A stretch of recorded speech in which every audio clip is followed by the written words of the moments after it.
Smartphone social media networks are all really fabulous. We love them, right? But they could also put you at risk for being a victim of cybercrime. Marian Meritt, an internet safety advocate and author, is joining us now with inside information that is going to keep you and your family safe. Marian, thanks for joining us.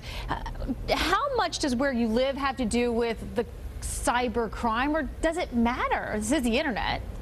Well, in a new study out from Norton of riskiest online cities in America, we looked at a number of factors from actual cybercrime data in that community, as well as consumer data, like to what degree are people spending lots of time online, using wireless hotspots, using smartphones and social networks. And those rankings of various risk factors for cybercrime are what determined where your community fell. All right, so here we are in Cincinnati, Northern Kentucky, Southeast Indiana. Where do we fall? So out of 50 cities, you were number 26, so Ouch. right in the middle of the pack. Not good, not bad, right?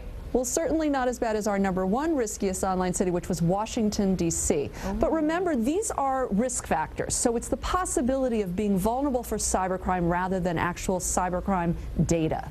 Okay, so what puts us at risk? You mentioned hotspots. We have reported multiple times that if you are at a coffee shop, be careful, be cautious. Is that really true? Should people take heed when they're there? Absolutely. In fact, that's my number one safety tip today is be careful on those public Wi-Fi hotspots and just, authenticate the name of the Wi-Fi hotspot you want to connect to before you connect your device, and then save financially sensitive transactions, your banking and your shopping, until you're back home on a network that you know and you secure yourself.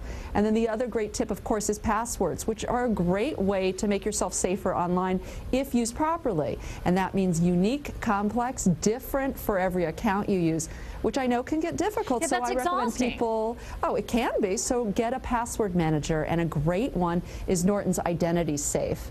And then lastly, cybercrime has grown enormously. It's a $300 billion industry because often this is a faceless crime. We don't recognize it when it happens. We certainly don't report it to law enforcement.